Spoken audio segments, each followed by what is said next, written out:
Konec septembra, praktično pred nekaj dnevi, je na Rogli potekalo strokovno izobraževalno tekmovanje ekip iz nujne medicinske pomoči. Pomerili so se tudi v primerih nezgod. Z nami so trije boljših slovenskih reševalcev, lahko rečemo Robert, Daniel in pa Anton. Dobro jutro vsem trem. Dobro jutro. Sicer na tokratnem tekmovanju, kot na vseh prejšnjih, ste bili sodniki, pa vendarle, kaj se ocenjuje pri tekmovanju, pri usposabljanju reševalcev, da to razjasnimo za začetek? Mi bi rekli predvsem, da je to najprej izobraževanje. Eno zelo dobro izobraževanje za mlade reševalce, mlade zdravnike, ki delajo v sistemu nujne medicinske pomoči.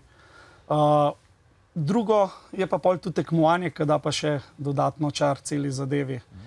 In pač pokriva vsa področja nujne medicinske pomoči, primere, s katerimi se srečujemo tudi na terenu. Kako dobri ste slovenski reševalci? Konec koncev ste se sami trije udeleževali tudi tekmovanj v tujini. Kako dobri smo? Da se malo pohvalite. Ja, pa jaz bi rekel, da smo kar v vrhu. No, zdaj spet odvisno, s kom se primerjamo glede na tujino, ne? A malo z vzhodom ali z zahodom. Ampak lahko rečem, no, da posegamo v sam vrh. Kje pa mogoče pešamo? Vendarle smo majhni, v tem času se veliko govori o krizi, o slabšem financiranju. Kako je z vašo opremo? Je zadovoljiva? Je v redu? Pri opremi, pri opremi se upam trditi, da smo kar v samem vrhu, kar se opreme tiče za delo, za izvajanje nujno medicinske pomoči. Ne moramo se pa verjetno primerjati z Izraelci glede vodenja masovnih nesreč, pa oskrbe takih masovnih zadev. Seveda, ta namen je pa tudi na Rogli vsako leto tudi en segment namenjen izključno masovni nesreči in letos je bil tudi en tak primer. Mislim, da bomo tudi kakšno besedo še. Ja, ravno o tem sem mislil naslednje vprašati. Konec koncev pri masovnih nesrečah gre za sodelovanje večjih ekip iz različnih zdravstvenih postaj ali pa zdravstvenih domov. Kako to vse uskladiti? Kakšni protokoli je tudi pri tem pri nas urejeno, tako kot mora biti? Republika Slovenija je že prej izdala smernice za ukrepanje zdravstva ob kemičnih nesrečah. No, sedaj smo pa dobili tudi splošne smernice za ukrepanje ob večjih nesrečah. Seveda, pomembno je, da te smernice vsi poznamo. Gre za nek, če lahko tako rečem, algoritem, kako ukrepati. Seveda, pomembno je tudi, da skupaj te zadeve vadimo, ne da so samo zgolj na papirju in da se v to delo, v te vaje vključujejo tudi gasilci, policisti. Samo tako se lahko potem z redno uporabo vajo zagotovi, da tudi, ko gre za res, ko pride balonarska nesreča ali kaj podobnega, da se dela dobro. Naši gledalke in gledalci sicer vidijo posnetke same vaje, ki je potekala na Rogli. Omenili ste balonarsko nesrečo, tudi na njej ste bili udeleženi v lanskem letu, ko je šlo čisto za res. So takšno izobraževanje, kot je bilo to na Rogli, vendarle zelo dobrodošla?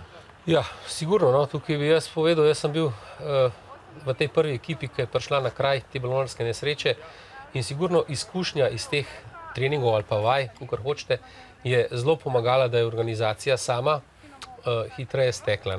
No, zdaj, ko gledamo te posnetke, bi pač tudi takoj dodal, vidite, da je ogromno število udeležencev. Tukaj vse pohvale organizatorjem, ki so se res zelo potrudili. Malo se o tem govori, vsi pač govorijo samo o vaji, o tekmovalcih in tako naprej.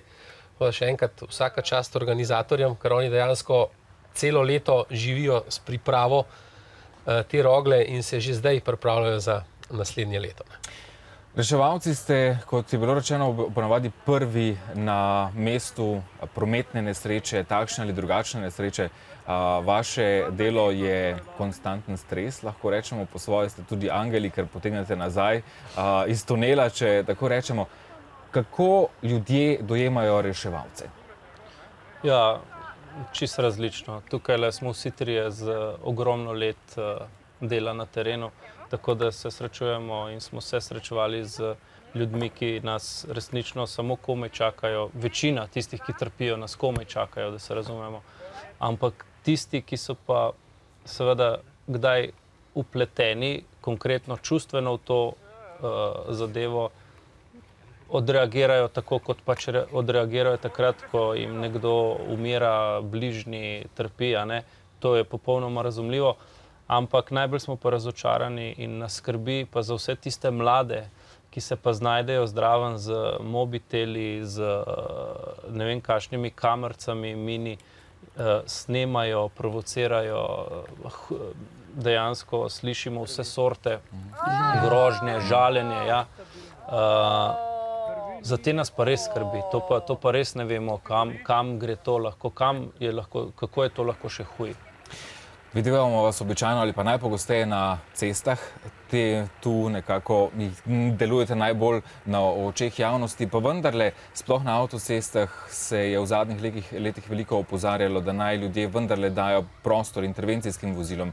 Se je to že kaj izboljšalo? Se ljudje, vozniki, zavedamo, da se je treba umakniti na pravi način reševalnim gasilskim vozilom, policijskim vozilom? Ne bi bilo prav, če bi rekli, da ni nobenega rezultata na tem področju. V končni fazi je bilo ogromno vloženega v to. Tudi letos se je snemal en propagandni film ravno na to temo, vendar je to zgodba, ki bo očitno se morala še kar nekaj let razvijati, preden bo to tako, kot mora biti, a ne. Ljudje se zelo različno odzivajo, a ne. Nekateri zelo dobro, vidimo dostikrat, da se nekateri tujci, Nemci, Avstrijci dosti bolj odzovejo kot naši vozniki.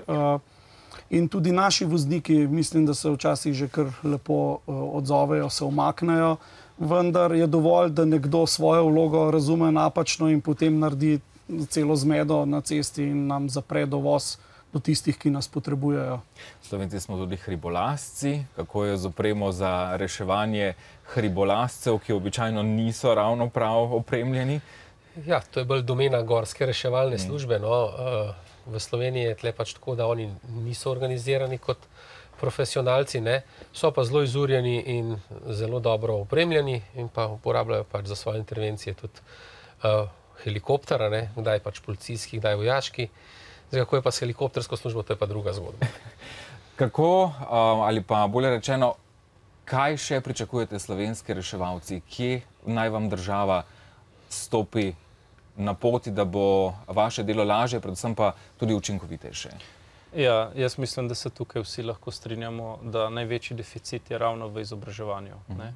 To v bistvu neformalno izobraževanje, to, kar sodi že v našo prakso, to je zdaj začelo hudo pešati, tukaj smo zaskrbljeni.